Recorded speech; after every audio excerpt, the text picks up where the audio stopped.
Bapak, Ibu, Saudara, warga embun surgawi yang dikasihi Yesus, dosa dapat dipersonifikasikan seperti makhluk hidup.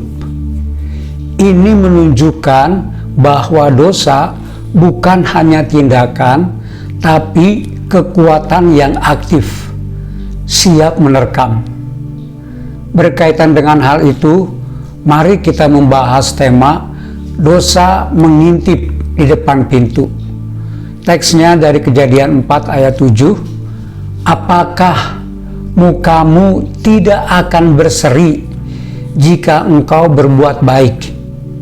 Tetapi jika engkau tidak berbuat baik, dosa sudah mengintip di depan pintu. Ia sangat menggoda engkau, tetapi engkau harus berkuasa atasnya.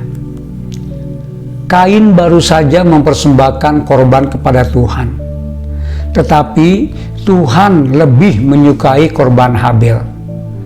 Kain menjadi sangat marah dan murung.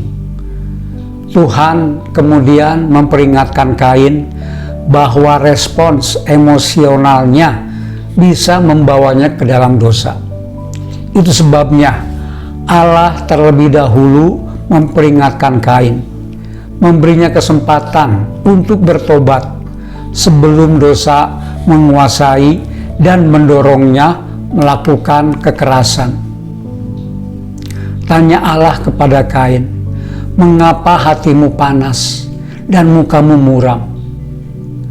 Hati panas, muka muram, dan segala suasana hati yang buruk seharusnya memberitahu kita tentang apa yang sebenarnya terjadi di dalam hati. Alasan kita marah, panas, dan muram lebih sering dikarenakan hal-hal tidak berjalan sesuai dengan keinginan kita, atau ada hal-hal yang menyinggung ego atau harga diri kita. Mengintip dalam bahasa Ibrani artinya seperti binatang buas berjongkok siap menyerang. Maksudnya dosa itu dekat, tersembunyi, tapi siap menyerang kapan saja jika Kain tidak waspada. Bapak, Ibu, Saudara, ketika dosa sudah mengintip di depan pintu, ia sangat menggoda kita, tetapi kita harus berkuasa atasnya. Ketika kita berjuang melawan perasaan yang tidak saleh di dalam hati kita, tanyakan pada diri sendiri mengenai pertanyaan yang Allah ajukan kepada Kain.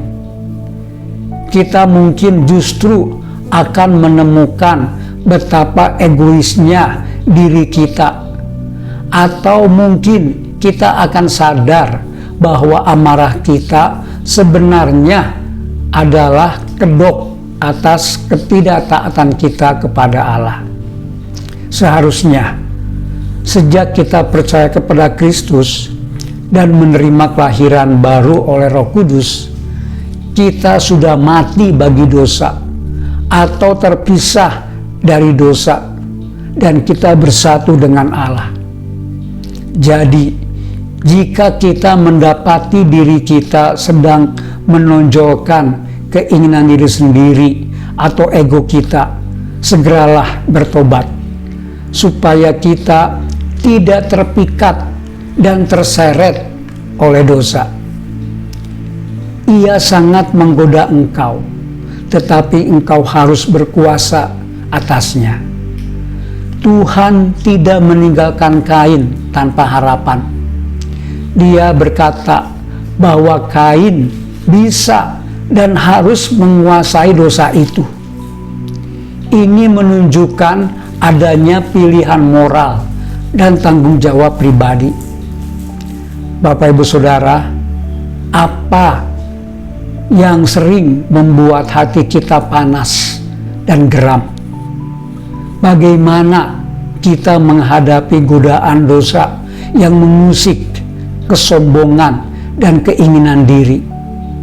Caranya, miliki hati yang taat, melakukan firman Tuhan, dan berhati-hati dengan perasaan yang tidak saleh, dengan tidak membiarkan perasaan dan keinginan itu berkembang. Segeralah bertobat, atau dosa yang akan menguasai kita. Tuhan memberkati.